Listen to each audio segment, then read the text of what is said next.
ভারত ও চীন সীমান্তে নতুন করে তৈরি হয়েছে উত্তেজনা। চলুন এই ভিডিওতে আমরা জেনে নেই বিস্তারিত। তাই ভিডিওটি শুরু থেকে শেষ পর্যন্ত দেখতে থাকুন এবং আমাদের চ্যানেলটি সাবস্ক্রাইব করে আমাদের সঙ্গেই থাকুন। ভারতের সীমান্ত ঘেঁষা একটি গুরুত্বপূর্ণ এলাকায় চীন বড় পরিসরে অবকাঠামো নির্মাণ শুরু করেছে।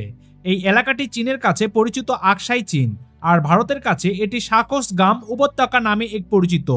চীন স্পষ্টভাবে জানিয়েছে এই অঞ্চল তাদের নিজস্ব ভূখণ্ড, তাই এখানে রাস্তা ও অন্যান্য অবকাঠামো তৈরি করার পূর্ণ অধিকার তাদের রয়েছে। চীনের পররাষ্ট্র মন্ত্রণালয়ের মুখপাত্র মাও নিং বলেন, এই বিষয়ে অন্য কোনো দেশের প্রশ্ন তোলার সুযোগ নেই। অন্যদিকে ভারত এই দাবি সরাসরি প্রত্যাখ্যান করেছে। ভারতের পররাষ্ট্র মন্ত্রণালয় জানিয়েছে, সাকোস-গাম উপত্যকা ভারতের অবিচ্ছেদ্য অংশ। 1963 সালে পাকিস্তান ও চীনের মধ্যে হওয়া সীমান্ত চুক্তিকে ভারত অবৈধ বলেই মনে করে।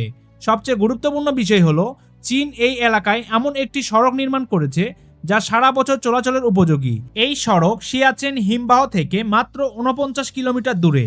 এতে করে লাদাখ ও কাশ্মীর অঞ্চলে সামরিক উত্তেজনা আরও বাড়তে পারে বলে ধারণা করা হচ্ছে। বিশেষজ্ঞদের মতে, পাকিস্তান ও চীন যৌথভাবে এই পথগুলো তৈরি করে সীমান্তে নিজেদের সামরিক শক্তি বাড়াতে চাইছে। এই পরিস্থিতি দক্ষিণ এশিয়ার নিরাপত্তা ও কূটনীতিতে নতুন করে চ্যালেঞ্জ তৈরি করছে। ভবিষ্যতে এই উত্তেজনা কোন দিকে যায় সেটাই এখন দেখার বিষয়। এই নির্মাণ কাজ কি শুধুই উন্নয়ন, নাকি এর পিছনে রয়েছে বড় কোনো কৌশল? উত্তর খুঁজছে পুরো বিশ্ব। সম্মানিত ভিউয়ার্স, ভিডিওটি এই পর্যন্তই ছিল। যদি ভালো লেগে থাকে একটি লাইক দিয়ে সবার সাথে শেয়ার করবেন এবং আপনার যদি কোনো মতামত থাকে তাহলে ভিডিওর নিচে কমেন্টে জানিয়ে যাবেন। আর হ্যাঁ, আমাদের চ্যানেলটি সাবস্ক্রাইব না করে থাকলে চ্যানেলটি সাবস্ক্রাইব করে আমাদের সঙ্গেই থাকবেন। ধন্যবাদ।